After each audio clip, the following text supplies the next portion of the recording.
Eu gostaria de saber, na Páscoa é um momento de muita visita, as famílias elas se reúnem, elas vão à igreja, elas choram que Jesus levou chicoteadas e fazem o maior drama, sensacionalismo, mas aqui não é assim. Aqui o nosso herói, ele está vivo. Não lamentamos um covarde morto que foi injustiçado e era um coitado. Nós celebramos um herói que está vivo.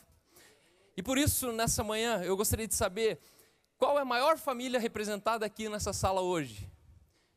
Trouxe pai, mãe, filho, filha, o primo, o sobrinho, o outro sobrinho. Tem alguém aqui que tem mais de 5 pessoas da mesma família hoje aqui nesse culto? 5 pessoas? 6 pessoas. Estão em 6 pessoas nesse culto.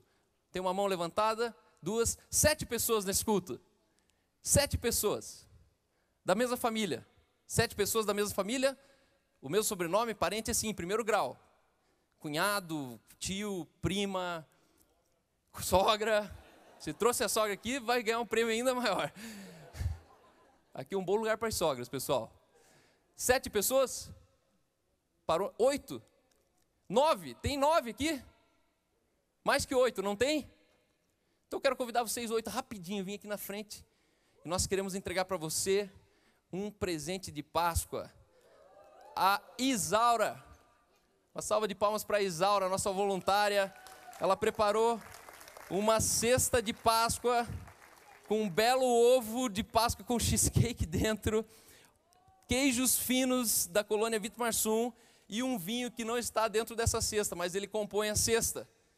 Então, nós queremos entregar para essa família. Nós acreditamos em família.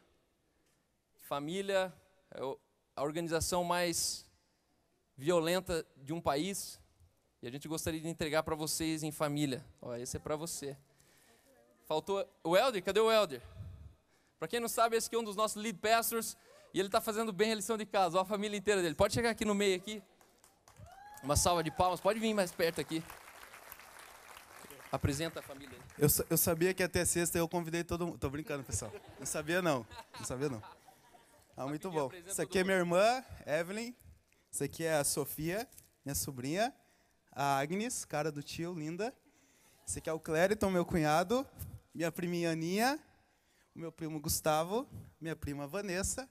E o meu primo Eduardo. Uma salva de palmas para eles, pessoal. Aleluia. Pai, nós te agradecemos por esse momento, nós te agradecemos por esse dia especial, onde nós podemos celebrar a vida neste lugar, Senhor. Hoje é um dia que nós não celebramos a tua vida, Jesus, porque o Senhor vive desde sempre e para sempre. Mas nós celebramos as nossas vidas, Pai. Eu celebro a vida da minha família, eu celebro a vida das famílias representadas aqui, porque um dia nós estávamos mortos, mas o Senhor nos trouxe para a vida.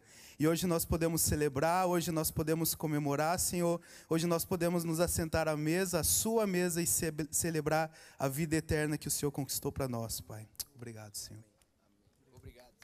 Muito bom, parabéns. Enjoy the cheese and the chocolate. E obrigado, Isaura, pela tua disposição em nos prestigiar com uma cesta maravilhosa. No final, nós temos um artista. Hoje você viu que está cheio de artista, né? Você começou a sessão, você já foi olhando para lá e falou, meu Deus. Só que Jesus não desceu da tirolesa hoje aqui. Não sei se você já viu esse vídeo, mas vale a pena ver Jesus descendo dentro da igreja. Ele até ergue o joelhinho para não dar na cabeça de ninguém. Mas aqui a gente tem o Léo, e nós acreditamos que a arte ela é indefinida. E talvez você começou essa sessão hoje, e algumas pessoas o seu preconceito se manifestou, a outra a sua admiração se manifestou, mas confesse, que você vai, às vezes você pensa e fala, meu Deus, nossa, o que ele está fazendo? Só que isso, na verdade, é arte. A arte, quem define ela é você, a sua capacidade de interpretá-la. Nós acreditamos na arte como uma expressão de uma mensagem, uma expressão daquilo que nós sentimos. E o Léo, durante essa sessão, ele está fazendo um desenho ali, e o desenho é como se fosse uma carta escrita, a diferença é que você não usa palavras, você usa desenhos. E no final, nós queremos ainda presentear algum de vocês com esse desenho. Nós acreditamos nessa sensibilidade onde um artista ele coloca num papel um sentimento, e esse sentimento traz uma mensagem. Hoje é o dia de Páscoa e eu quero falar sobre Reborn, da vida para a vida. A minha Páscoa, ela tem muitos altos e baixos. Para quem acompanhou os nossos devocionais durante a semana, essa semana inteira para mim tem sido de Páscoa. E a Páscoa ela é muito mais do que ovos, muito mais do que chocolate. A Páscoa é muito mais do que a paixão de Cristo. A Páscoa ela é muito mais do que um cara que morreu. E o que eu percebo é que, na verdade, a gente foi ensinado a lamentar e se importar mais com o que do que o porquê. Então a gente fica falando do quê? Você viu? Nossa, Jesus, olha a mão dele. Nossa, olha os cravos na sua mão. E ele levou as chicoteadas e os espinhos eram desse tamanho. Só que isso é o quê? O quê? E a gente fica que nem um cão se lambendo e falando assim, meu Deus. E aí foi interessante que uma das devocionais eu escrevi isso aí. Eu falei, amanhã se prepare que é o dia do sensacionalismo. Eles vão vir e vão colocar sobre vocês uma culpa que você crucificou Jesus. E ali eu escrevo que ninguém matou Jesus. Era impossível Jesus ter sido morto por alguém. E Jesus ele falou, eu dei a minha vida. E aí alguém já me mandou rapidamente um print. E era assim, Jesus deitadão numa cruz assim, e mais de 20 coisas dizendo assim, a culpa era toda nossa. Nós crucificamos ele. Assim, ó, só lixo. Falando daquele episódio. Por quê? Porque eles sabem o quê, mas não sabem por quê. Eu confesso para vocês que eu não entendi a Páscoa até essa Páscoa.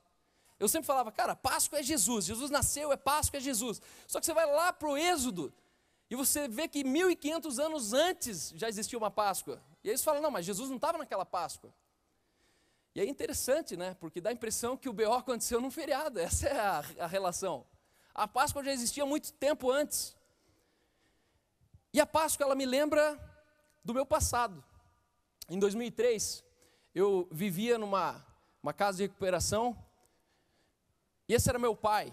Nós tínhamos um lago no mesmo lugar, na mesma chácara, e um dia meu pai ele batizou um cara chamado Saul, e dá para apagar a luz um pouquinho para nós? Tinha. Lá em cima, do lado direito, os caras falaram que é o Taylor, mas era eu. E eu estava ali, consegue, lá de cima, isso, olha ali, ó. Apareceu o anjo. E esse sou eu, dentro da valeta, olha a cor da água ali, ó. Batizando um cara chamado Saul. E Saul, eu lembro que ele chegou muito cedo na minha casa. Era ali por 95, 96, se eu não me engano. Eu era um rapazinho. E, de repente, alguns tempos atrás, um cara me escreve e fala assim, você é o Silas? E eu falei, eu sou o Silas.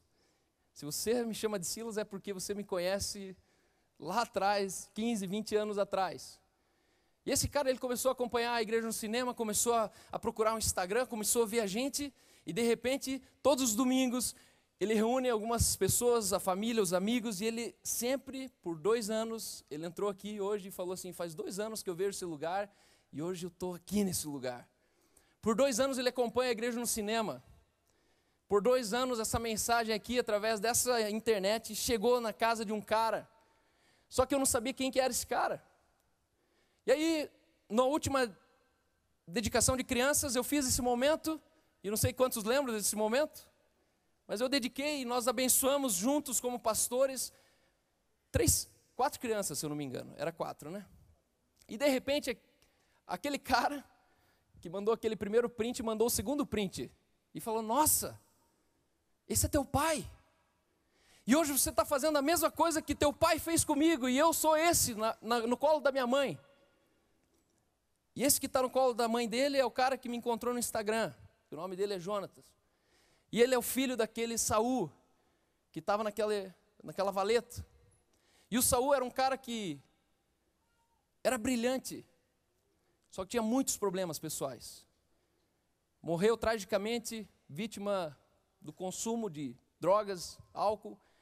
Só que naquela casa de recuperação, onde milhares de pessoas passaram, esse cara marcou a minha vida, porque eu tinha 8 para 9 anos, e ele é um cara muito bacana. Ele entrava num fuscão dele e falava, toca aí, toca aí, toca aí. E aí eu ia dirigindo com 9 anos e ele ia fumando na janela.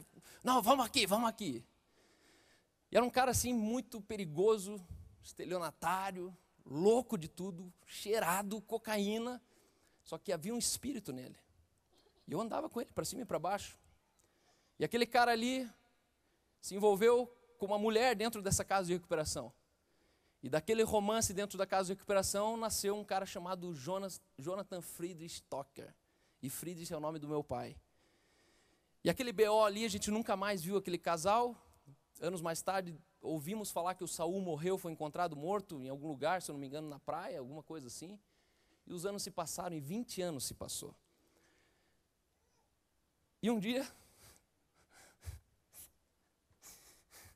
esse cara chega na cozinha da minha casa e fala, aquele cara sou eu. E a bênção de Jesus chegou na minha vida e hoje eu trabalho, eu moro em Chapecó, sou o irmão mais velho de 3 irmãos, cuido da minha mãe. E ali a gente se fundiu. E esse cara é esse aqui, ó. O pastor está ali.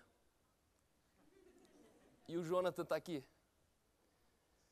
Esse é o evangelho que nós pregamos. É um evangelho que Deus ele cuida até 1000 gerações. Eu não conhecia o Jonathan. A última vez que eu vi ele era assim. 20 anos depois, pode levantar, Jonathan? Ele está aqui hoje.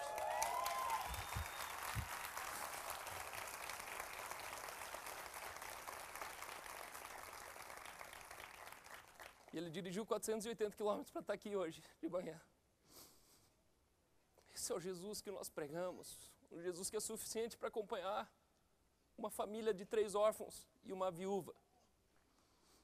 E ele chega e fala, eu conheço Jesus, aquele Jesus que aquela mão que tocou a minha vida e dedicou aquela vida, está aqui hoje. Esse cara teria tudo para ser uma desgraça. Só que ele não é, porque um dia alguém estendeu a mão e falou assim, se tu uma bênção. Se depender de nós, o Jonathan será uma bênção. E esse cara tem a ficha limpa, igual eu. Ele não fez merda nenhuma na vida, porque ele não precisa disso.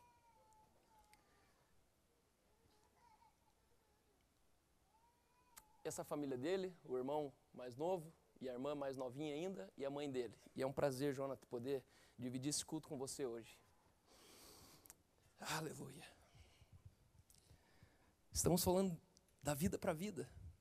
Isso é uma história de vida. O tema dessa manhã é Reborn, renascer.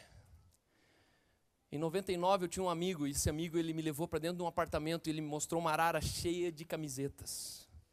E ele me mostrava uma camiseta atrás da outra e a marca dessa camiseta era Born Again. Quantos já usaram Born Again? Era a grife de 1999. E esse cara ele me mostrava e falava, cara, eu vou fazer jaqueta de esqui, eu vou ir por cima do Himalaia, e eu perguntei, qual a visão da sua empresa? E ele disse, a visão da Born Again é escrever no céu desse país, necessário nascer de novo. Aquela marca de camiseta nunca foi para frente. Mas nós até hoje estamos escrevendo no céu desse país, necessário nascer de novo. E desde 99, isso se tornou um refrão dentro da minha alma, necessário nascer de novo. E o nome desse cara é Ciro Meira Arendt, um dos nossos lead pastor aqui da Igreja no Cinema. Um cara altamente empreendedor, que mais tarde se tornou executivo no Boticário, fez uma pós, uma especialização em Berkeley, na Califórnia, e hoje ele é o nosso próximo missionário urbano que vai abrir o próximo campus da Igreja no Cinema, no Shopping Total. Só que essa frase marcou a minha história. Necessário é nascer de novo. E é sobre isso que eu quero falar. Romanos 4:25 diz, o qual foi entregue por causa das nossas transgressões. Ele morreu por causa das nossas transgressões, mas ele ressuscitou por causa da nossa justificação. Você já existia quando Jesus ressuscitou? Não. Isso significa que mesmo antes de você nascer, você já era justo.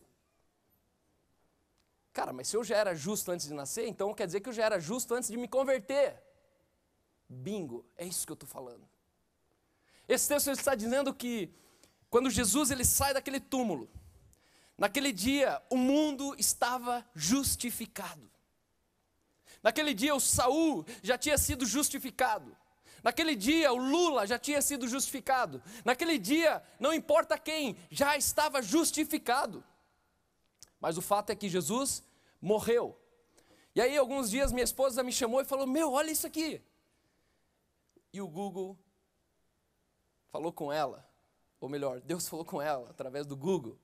E ela colocou no Google, Jesus rose from the dead to life.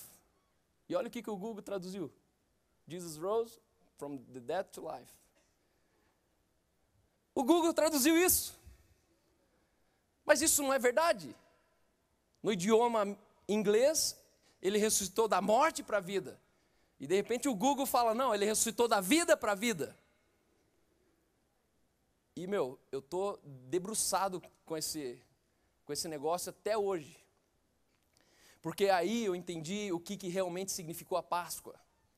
Jesus, ele não ressuscitou apenas da morte, porque ele não morreu. Jesus ressuscitou da vida que ele era, terrena, para uma vida eterna. Jesus não passou pela morte. Por que ele não passou pela morte? Porque a Bíblia diz que aquele que crê em mim, passou da morte para a vida. Só que Jesus, ele já era vida eterna.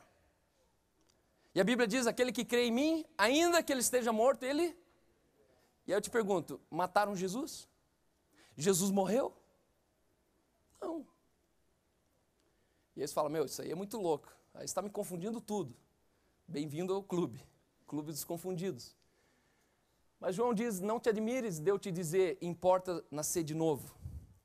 Jesus, ele chega para um cara e ele começa a ensinar tudo aquilo que ele ia passar daqui uns dias. E de repente chega um mestre, um entendido, um professor catedrático entre os judeus, chamado Nicodemos, e fala, Jesus, o que você está dizendo com isso? E ele começa a interrogar Jesus e jogar uma pergunta atrás da outra. E chega uma hora que Jesus fala, cara, as tuas perguntas é porque você quer entender ou porque você quer não entender? E ele critica Nicodemos. Fala, cara, você fica resistindo a essa verdade com perguntas. Você quer entender ou não quer entender? E aí ele fala assim, Nicodemos, uma coisa importa. Quando ele diz uma coisa importa, é porque ele está dizendo, ei, todas as outras elas não chegam perto disso. E ele diz, necessário é nascer de novo. E aquele cara dá uma zoada com Jesus e fala, como assim, Jesus? Você está dizendo que é para a gente se encolher de novo, entrar no ventre da minha mãe, para daí eu sair de novo? É impossível, eu já nasci. E aí Jesus, ele vem e fala assim, não, você não entendeu nada. Assim como o vento, ele bate de um lado para o outro e ninguém enxerga. Assim como o Espírito pairava sobre as águas. É assim, exatamente assim, aquele que nasce do Espírito. João 5,4 diz, porque todo que é nascido de Deus, vence o mundo. Todo que é nascido de Deus, vence o mundo. Essa é a sua primeira promessa sobre o seu novo nascimento. E a pergunta é, mas por que a gente precisa nascer de novo? Porque quem não nasce de novo, a sua condição é um eterno derrotado. Jesus, ele te deu o direito de nascer de novo, para que você tivesse a vitória que vence o mundo.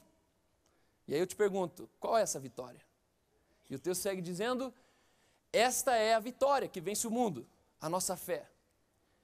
Quem é que vence o mundo, senão aquele que crê que Jesus Cristo é Filho de Deus? Essa é a vitória que vence o mundo, a nossa fé. E eu te pergunto, qual é a sua fé?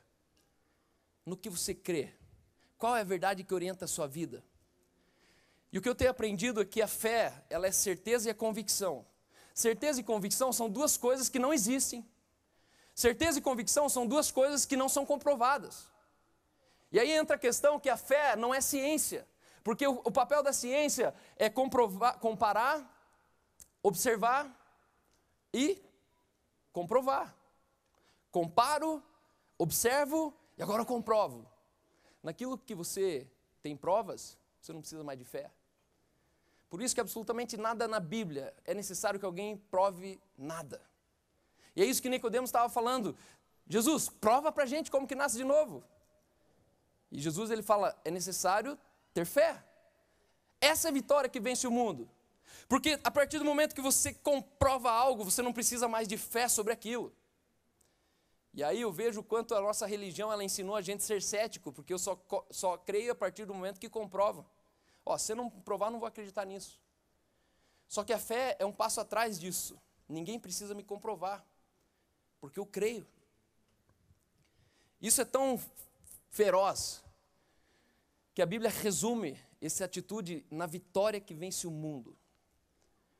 Com que armas você tem lutado a tua vida? Com que estratégias você tem construído o teu futuro?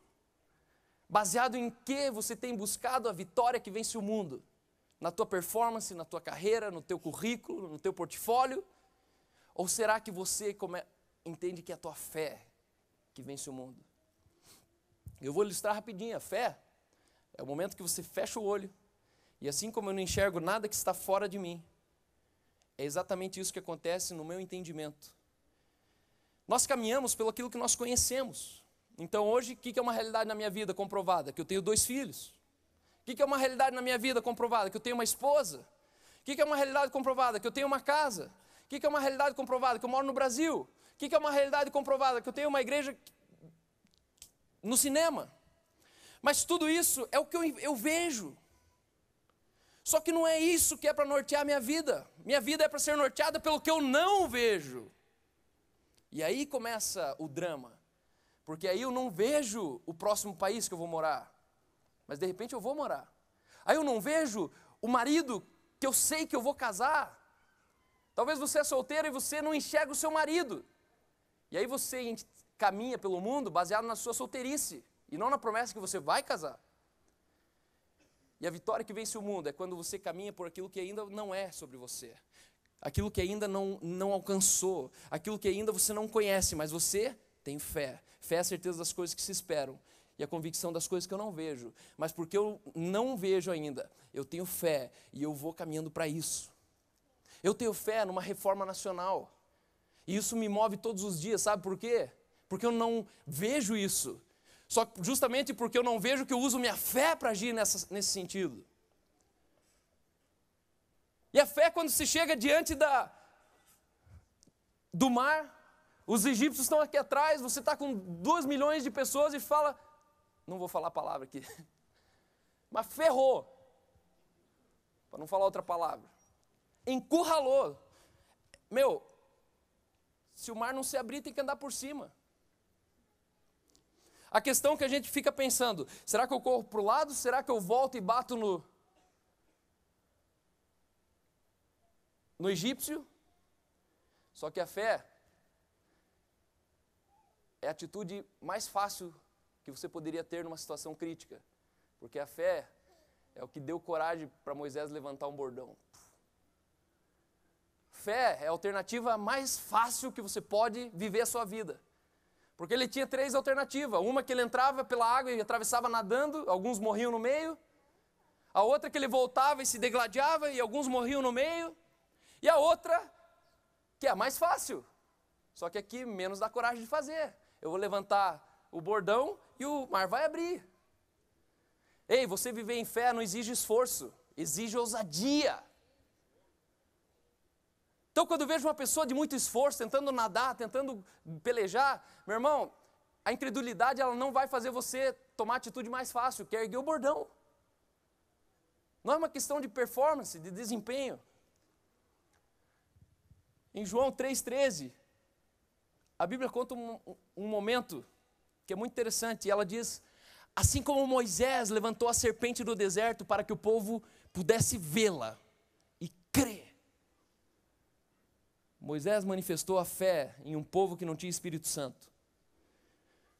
Exatamente assim, exatamente assim, da mesma maneira, assim como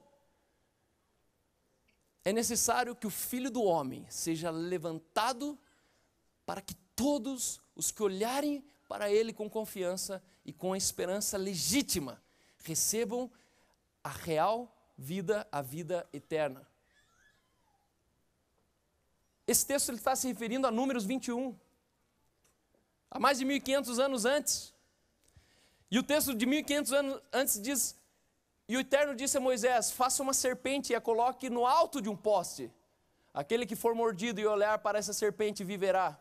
Assim Moisés fez uma serpente de bronze flamejante e a prendeu no topo de um poste. Qualquer pessoa que fosse mordida por uma serpente, e em seguida olhasse para a serpente de bronze, sobrevivia à mordida. Olha que história muito louca. O Novo Testamento comparando o Velho Testamento. Sabe por quê? Porque o Velho Testamento era a sombra do Novo Testamento. E aí o povo de Israel, eles começam a murmurar e falar assim, cara, cadê a carne, meu? Cadê a segurança da escravidão? Cadê o conforto, cara? Você trouxe gente para a gente morrer aqui no deserto. E a Bíblia diz que Deus, ele libera serpentes. E de repente uma onda de serpentes começa a matar as pessoas. E Moisés, ele começa a ficar desesperado e falar, Deus, tem uma epidemia aqui, tem uma praga, tem muita serpente. E a serpente picava e a pessoa morria, picava e a pessoa morria. E Deus, ele olha e fala, Moisés, eu tenho a solução para isso. Pegue uma das serpentes flamejantes, faça uma serpente de bronze, coloque na haste de um poste e levante ela. A pessoa que for mordida pela serpente, no momento que ela é mordida e olha para a haste, ela é curada. Deus é muito doido, cara. Sabe o que é fé? É pensar como Deus. Deus não é lógico nem óbvio. Como que eu posso olhar para alguma coisa e isso mudar um veneno que corre dentro de mim? Como que eu posso ser curado contemplando algo? E a Bíblia diz que é exatamente assim. Foi levantado Jesus, o Filho de Deus, para que aquele que olhasse para a cruz fosse curado. E aí você pergunta, mas quer dizer que ele comparou a serpente a Jesus? Quer dizer que Jesus é serpente? Não. O que matava as pessoas? Era serpente. Então Deus ele fala, pega uma amostra da serpente. Pegue a mesma coisa que mata e coloca nela a capacidade de trazer vida. Jesus, quando ele sobe naquele madeiro, ele não subiu como Jesus, ele subiu como pecado por nós. E o que matava as pessoas? Era o pecado. Então era necessário pegar o pecado, colocar na ponta da haste e falar assim, agora você que olha para aquele que se fez pecado por nós, você é livre do pecado. E aquele pecado que te matava agora não pode mais matar. E aí a gente vê isso aqui, ó. Jesus ali, e aqui a sombra do que viria depois. Exatamente assim, como aquele que olha para a serpente é curado por ela, exatamente assim, aquele que olhar para Jesus será curado por ele. Essa é a boa nova da Páscoa nessa manhã. O mistério de olhar para a serpente era a capacidade de passar pela morte sem morrer. Era o mistério de ganhar a vida antes da morte. A pessoa era picada pela serpente, antes dela morrer para ressuscitar, ela já tinha outra vida de novo. Entendeu isso? A pessoa era picada pela serpente, ninguém sepultava ela, mas ela estava para morrer. Mas antes de morrer, ela passava da vida para outra vida. Ela não passava pela morte. E aí entra o grande mistério, que o túmulo está vazio. Cadê?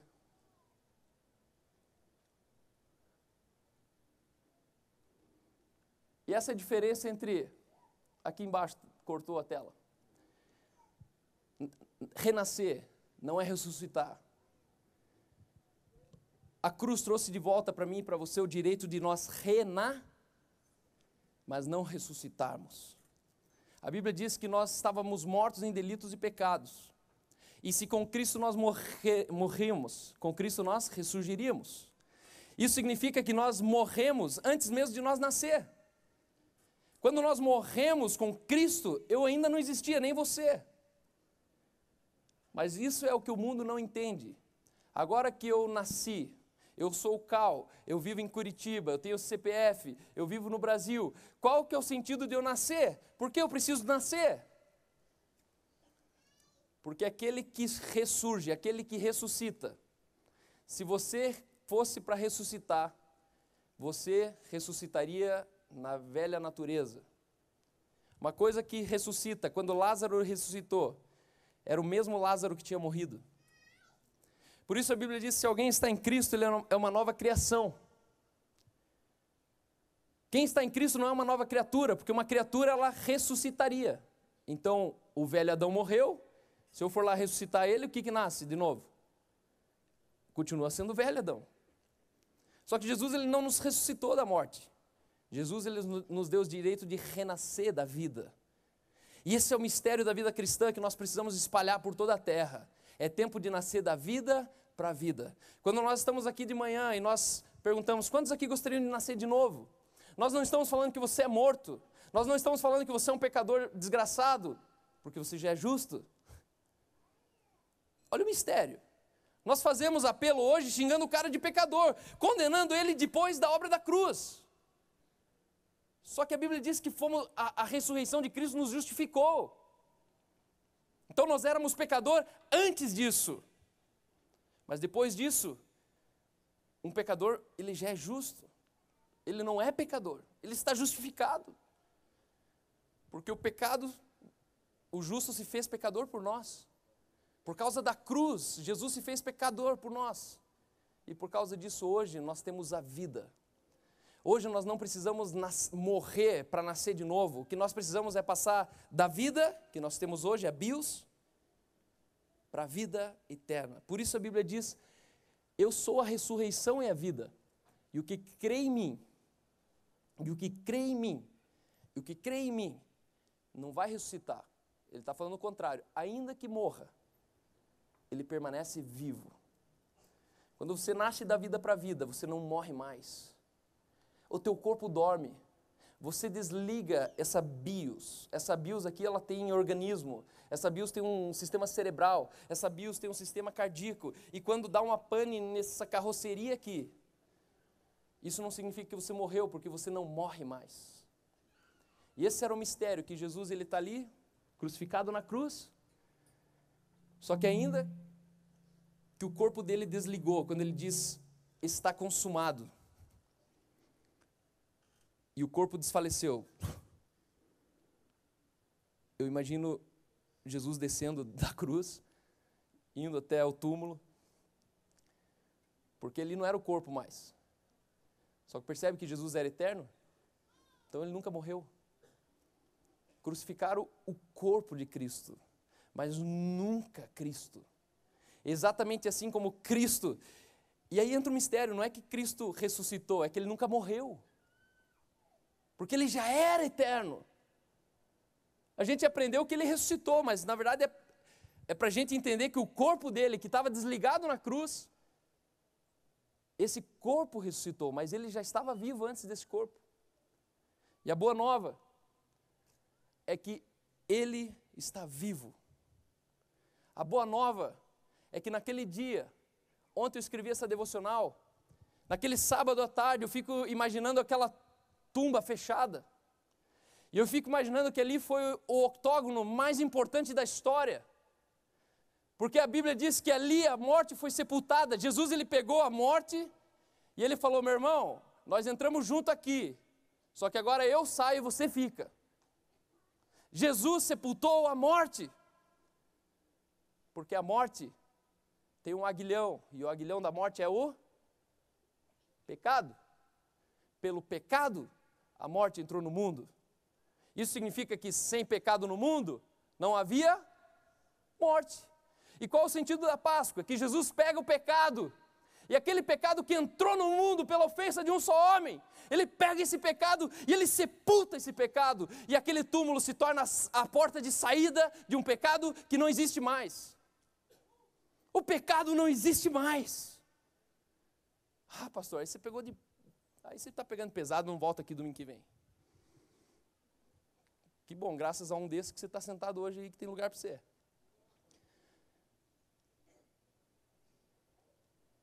Mas a Bíblia diz que pela ofensa de um, o pecado entrou no mundo, é porque o pecado não estava no mundo, certo? Não havia pecado no mundo. Só que de repente vem João e diz assim, vejam, verdadeiramente esse é o Cordeiro de Deus que tira o pecado do mundo. Por que ele tira o pecado? Porque um dia o pecado ele entrou no mundo. E a Páscoa, o túmulo, é você entender que ali foi uma porta de saída. Esse pecado ele não existe mais. Ah, pastor, mas eu peco ainda. Não, isso aí é outra coisa. Isso aí se chama pecado hamartano. Mas a Bíblia diz que o pecado que foi destruído era o pecado hamartia. Era o corpo do pecado, era aquele pecado que condenava, era o pecado que trazia o castigo, era o pecado que trazia culpa, era o pecado que trazia enfermidade, era o pecado que as pessoas simplesmente morriam porque elas estavam em pecado. E a Bíblia diz que de Adão até Moisés reinou a morte. Por que a morte reinou? Porque o pecado reinava. Aí vem Deus, Ele entrega os 10 mandamentos e fala assim, se você obedecer esses 10 mandamentos, Gálatas fala que os 10 mandamentos nos serviu de aio, de tutor, de guarda-chuva, para nos levar até o conhecimento de Cristo. E aí você ficou debaixo dos 10 mandamentos, e aí quando você chega em Cristo, Cristo ele fala, agora pode soltar os 10 mandamentos. Agora quem te protege, a tua justiça, sou eu. Não é mais pelo que você faz, mas quem você se torna em mim. Por isso que a nossa morte é em Cristo. A nossa ressurreição é em Cristo, o nosso batismo é em Cristo. Se com Ele nós morremos, com Ele nós ressurgimos. Por isso, aquele que crê, ainda que esteja morto, ele não morre mais. E essa é a boa nova que o mundo precisa ouvir. Que eu e você, nós temos uma mensagem que leva as pessoas da vida para a vida. Aonde você estiver, no seu trabalho, não espere para trazer uma pessoa aqui na igreja, no cinema, para ela nascer de novo. Seja onde for, convida essa pessoa a fechar os olhos e fala assim, ore assim comigo. Nesse dia eu quero passar a nascer da vida para a vida. Nesse dia, aquilo que eu era apenas um corpo ambulante com uma alma vivente, hoje eu passo a ser um espírito vivificante. A partir de hoje eu recebo a vida eterna. E aí Jesus ele segue falando para Nicodemos, por isso Nicodemos, Deus amou o mundo de tal maneira para que todo aquele que nele crê não morra. Não morra, mas tenha vida eterna. Se você não morre, é porque você se tornou imortal. Tinha um último texto, não, está na devocional que eu escrevi. Mas esse é o grande entendimento que nós precisamos ter. Jesus dentro daquele túmulo, a Bíblia diz que ele se despiu da corruptibilidade e se vestiu de uma incorruptibilidade. Jesus ele se tornou incorruptível, para que eu e você hoje, nós pudéssemos ser incorruptíveis. Por isso, quando você pregar a boa nova do Evangelho, não fique falando para a pessoa que ela tem que morrer. Você tem que morrer para você mesmo. Você tem que... Não. Você tem que nascer para você mesmo. O caminho da salvação é nascer de novo. Nicodemos, importa nascer de novo. E nós vivemos um Evangelho que nos ensinou tanto tempo a morrer de novo. Você tem que morrer de novo. Por isso que os evangelhos estão mortos no país. Por isso que os pastores estão deprimidos no país, porque eles morrem demais. Antes da cruz, avivamento era pranto. Depois da cruz, entenda que o avivamento é riso. Não é a tua capacidade de você se quebrantar diante de Deus que vai mover Deus, é a capacidade de você se alegrar e celebrar Deus que vai mover Deus nesse lugar. Deus habita no meio dos louvores, não habita no meio dos clamores. Para de clamar, de conclamar. Vamos levantar um grande clamor pelo Brasil. Você acha que o Brasil precisa de um clamor, meu irmão? Quem precisa de um clamor é você. Pelo amor de Deus, ouça e entenda essa palavra. Nós precisamos entender essa palavra. Precisamos viver sobre aquilo que já é verdade e não ficar inventando o que não é. Não tentar ficando comprovar. Não, eu não vi você morrer de novo, hein? Um pastor muito querido, amigo meu, assistindo ele nessa madrugada, ele falava assim... Porque uma coisa é necessário crer para ser salvo. Mas crer também é arrependimento. Ih, já colocou duas. Crer não é se arrepender. Só que eles colocaram uma condição. Se você não se arrepender, você não é salvo. E a Bíblia diz, não. Se você crê, você creu para a justiça. E crer é concordar. Crer é receber. Crer não é se quebrantar e muito menos se arrepender. Ô pastor, então você não acredita no arrependimento? Não. Porque se o arrependimento me salva, Jesus morreu em vão. Eu sou salvo mediante a fé em Cristo Jesus. Não é a minha capacidade de me arrepender. Isso muda tudo, porque a salvação é um dom de Deus. Se é um dom de Deus, quem estava mais interessado em dar um presente? O cara que deu o presente ou o cara que recebeu o presente? Era o cara que deu o presente. Aí Deus ele deu a salvação como um dom. Eu quero te dar esse presente. Só que a igreja fica ensinando a gente a implorar pelo presente. arrancar um presente de Deus. Deus, eu me arrependo, agora você me deu o presente. Quer dizer que Deus não queria te dar o presente? Não, Deus, Ele te deu a salvação sem você querer. Você nem passou pela cabeça de precisar ser salvo, e Deus falou, não, eu te dou a salvação. Eu estendo para você a salvação. Vamos nascer da vida para a vida. Você está vivo. Talvez o seu pai está vivo, talvez o seu patrão, sua esposa, seu marido em casa está vivo. Só que necessário é nascer da vida para outra vida, a vida eterna. A vida que ainda que você morra, você permanece intocável, incorruptível. Amém? Vamos colocar de pé? Eu gostaria de orar ainda e nós seguimos com a nossa sessão.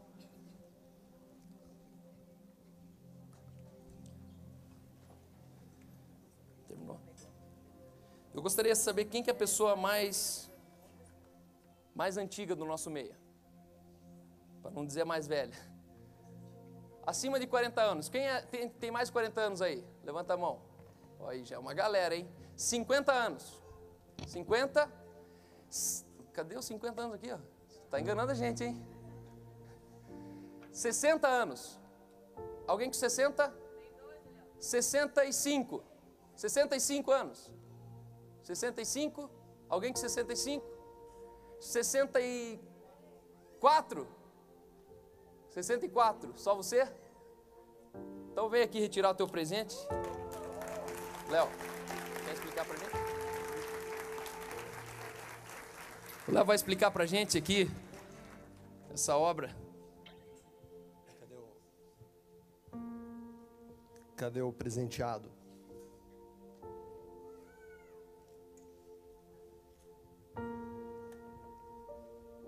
Como é que é o nome do senhor?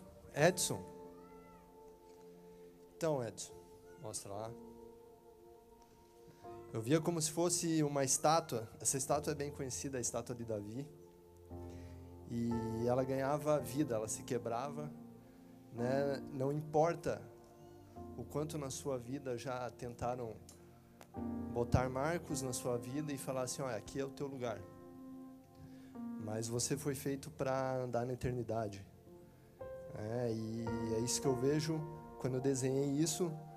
A estátua aqui, ela representava Davi. Davi viveu, mas hoje, se você quiser ver Davi, você vai lá e vê uma estátua. Mas ele ecoa pela eternidade. Então, assim eu vejo tua vida também, Edson. Guarde esse desenho com carinho. Beleza? Isso aí.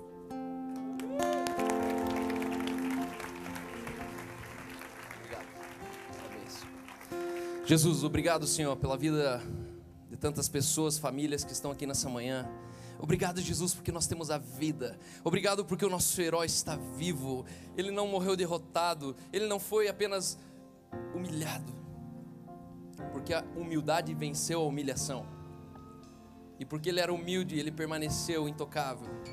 Pai, obrigado pela boa nova que nós temos de nascer da vida para a vida. E nós queremos disseminar essa verdade, conclamar uma geração para nascer da vida para a vida. A vida pode estar muito boa, você pode ter todas as coisas, mas é necessário ter uma vida que não é passageira. É possível ter uma vida que é eterna. É possível ter uma vida que não há mais morte, que não há mais medo, que não há mais pecado. Uma vida, Senhor, que está livre de toda condenação, de toda culpa. Uma vida livre de toda depressão. E Pai, nessa manhã eu quero declarar, Senhor, libertação nesse lugar. Pai, a Tua palavra diz que conhecendo a verdade ela nos liberta. E nessa manhã, Pai, a verdade tocou o coração de tantas pessoas. Por isso eu chamo para fora agora toda a depressão. Eu chamo para fora agora todo o medo da morte. Eu chamo para fora agora todo abatimento. Eu chamo para fora agora todo câncer. Isso, Espírito Santo. Passeia no nosso meio, Espírito Santo. Da mesma maneira que olhávamos para a cruz, da mesma maneira que olhávamos para a serpente e éramos curados, nessa confiança nós olhamos para você, Espírito Santo, certos de que você passeia nesse lugar. Cura se instaure, cura se estabeleça. Seja curado. seja curado no teu físico. O mesmo Espírito que ressuscitou Jesus dentre os mortos é o Espírito que te dá a vida, do Espírito para a vida, do Espírito para o seu corpo. Eu chamo a vida do Espírito nos seus membros, nos seus órgãos. Todo sistema que está debilitado, nós dizemos: sistema, volte à normalidade. Toda pressão alta, toda diabetes, toda crise de pânico, nós dizemos: volte à normalidade. É necessário nascer da vida para a vida, e uma vez que nós nascemos, nós somos espíritos vivificantes. Por isso a vida do Espírito vem sobre nós nessa manhã. É necessário nascer de novo. E um dia, porque nós nascemos, nós não perecemos mais. Ele amou o mundo de tal maneira que se deu seu único filho, seu filho unigênito, o amado, o mais precioso, para que nessa manhã nós tivéssemos a eternidade colocada de volta nos nossos corações. Obrigado, Deus, por essa manhã, por esse domingo. Eu oro que o Senhor ainda abençoe e surpreenda as famílias nas mesas de almoço. Pai, que a nossa semana seja uma semana frutífera, uma semana, Senhor, cheia de esperança. E nós queremos declarar que nós estamos livres para caminhar em fé naquilo que nós não conhecemos ainda sobre o futuro. Nós avançamos sobre ele. Pai, eu declaro, Senhor, ousadia para erguermos bordões, Pai, em circunstâncias e situações das nossas vidas, Pai. Deus, que a fé, ela seja ousada nessa semana, Pai, e que essa fé ousada nos leve, Senhor, a uma vida sem esforços, conquistando, Pai, para o teu reino e para a glória e honra do teu nome. Amém, amém e obrigado.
Na escuridão, caída ao chão, o único filho sentiu a dor. O pai viu seu filho padecer, tudo entregou por mim. Aleluia, Salvador.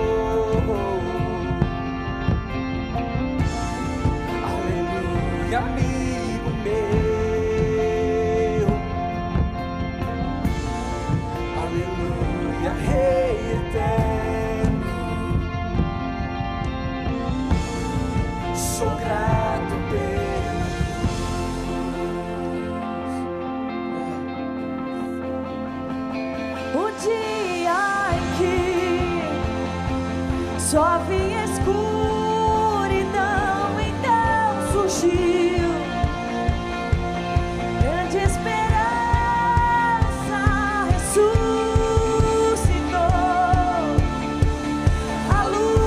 Todo mundo reviveu.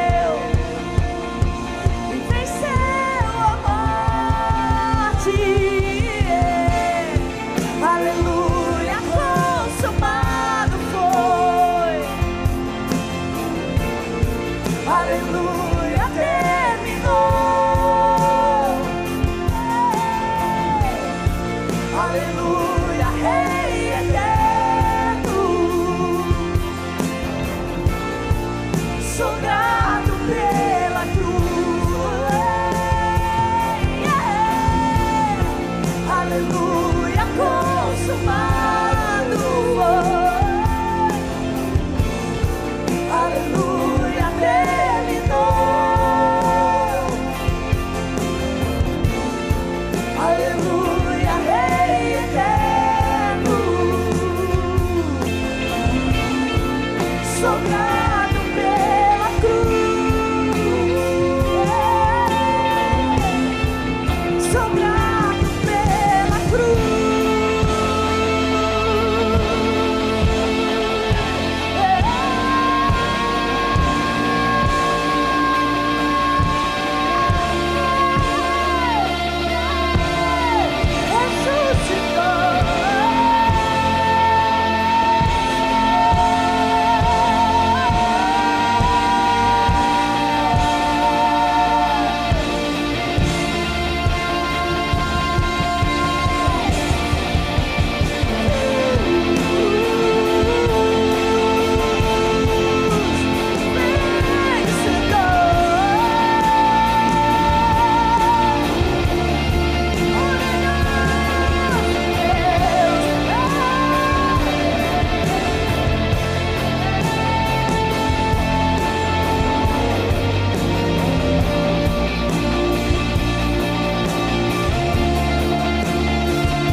De todo